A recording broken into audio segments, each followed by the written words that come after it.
In this series of videos, we're going to talk about flexible budgeting.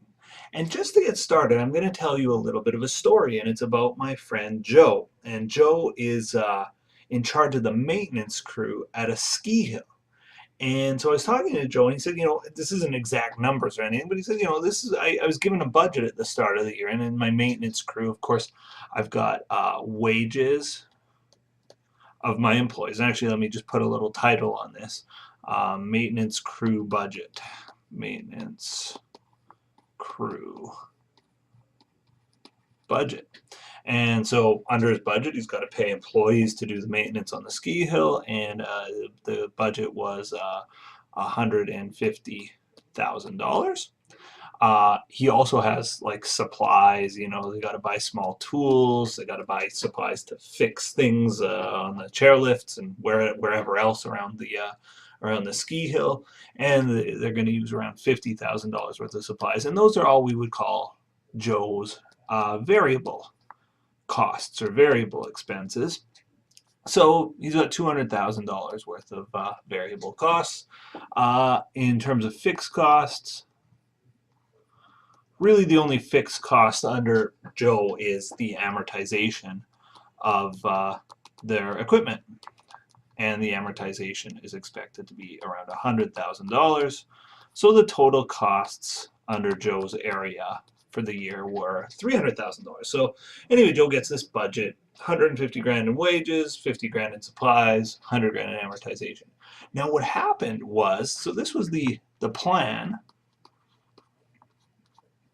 And what happened to Joe was, in reality, it was a colder year than normal, and the ski hill was open way more days than normal. So the ski hill, they had planned to be open for, let's say, 100 days. But in reality, the ski hill was open for 120 days because it was a colder year than expected. And so a lot of his costs were higher than expected. His wages were 170. His supplies were, let's say, 65, bringing us up to 235. His amortization, they bought more equipment than they thought, so his amortization was 105, bringing him up to 340. And so at the end of the year, Joe gets evaluated on how well he performs compared to budget, and Joe blew the budget. So if I look at the variance here, I can see that the wages are 20K unfavorable, 50 versus 65, 15K unfavorable there. Overall, in terms of variable costs, he's 35K over. In terms of fixed costs, he's 5K over. So overall, he blew the budget by 40 grand. And not surprisingly, Joe's boss was pissed. Joe's boss looked at this and said, "Joe, you blew the budget. You were way over budget. Like, this isn't good, and you deserve to be punished for this." And Joe sort of looked at this and said, "Well, wait, I worked more days than was estimated when you prepared the budget." And so this is the exact problem where flexible budgeting comes in. So this is what we call a static budget. It's a budget based on a certain amount of time or a certain amount of output for our company. And it's a great planning tool. So before the year, before any of this actual stuff was known, it's a great tool just to get ready for the year and say, okay, this is how much we're planning to spend in various areas. But what it's not as great at is after the year, when you're reviewing how you did compared to budget, it's not as helpful to have a static budget. You're better off comparing to a flexible budget potentially. And so what a flexible budget says is, okay, we plan to have 100 days open this year, and these would have been our expenses at that level. And again, it's a great planning tool. But when we want to evaluate Joe, we shouldn't really evaluate him comparing to the static budget. We were open like 20% more than we thought we were going to be open. So a flexible budget system says, no, this is not a good column. This isn't particularly useful because, yeah, you blew the budget, but we were open way more. Of course, there's going to be more employees' wages if you're open that many more days. So what's better to do, I'm going to erase the whole column, is to make a new budget, a flexible budget,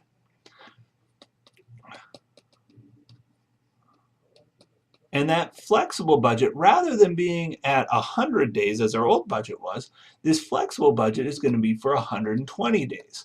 So we pretend we didn't ever see the actual column, and we say, okay, let's pretend I could go back in time to the beginning of the year when I was making my budget, and this time let's make our budget at 120 days, not at 100.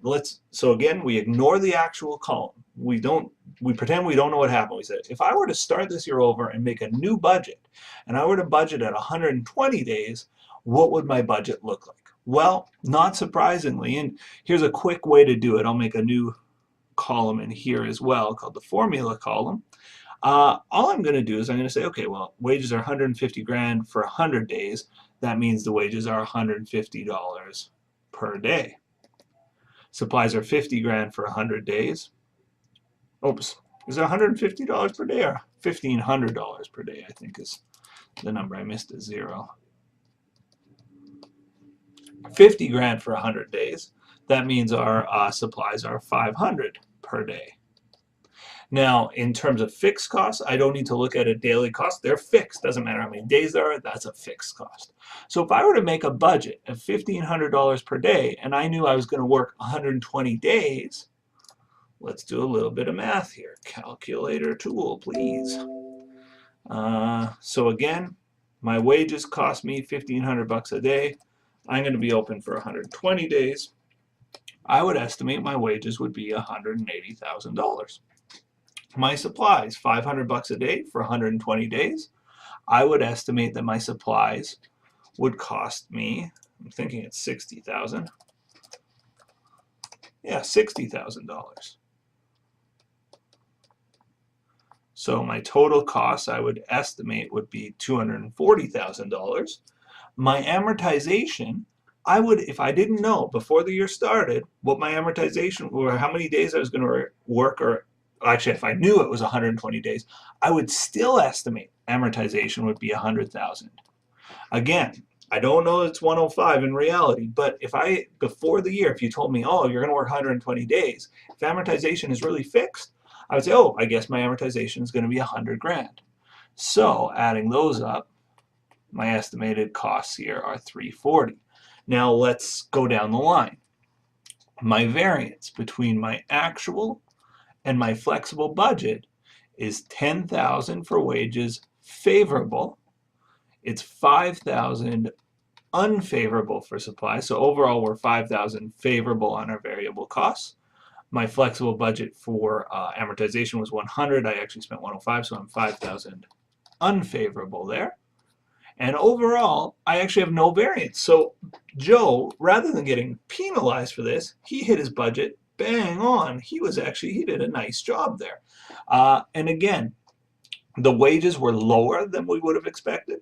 The supplies were a little bit higher, and the amortization costs were a little bit higher.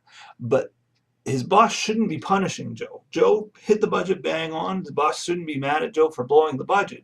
The reason Joe blew the budget was because they were busier than expected. So what a static budget does is it's a planning tool, and it just doesn't change, and you kind of can compare to what your plan was. But if you're way busier than what your plan was, a lot of times the numbers go out of whack and you don't get much use out of the budget. That's where a flexible budget comes in. At the end of the year, you're going to say, okay, well, here's what we actually did in terms of busyness or in terms of volume. So why don't we make a new budget based on that volume and kind of see how we did compared to that? And it's more of an apples to apples comparison. So that's the focus of a flexible budget. We're going to work through one quick problem, an old exam question on a flexible budget, and that'll be the next video. Stay tuned.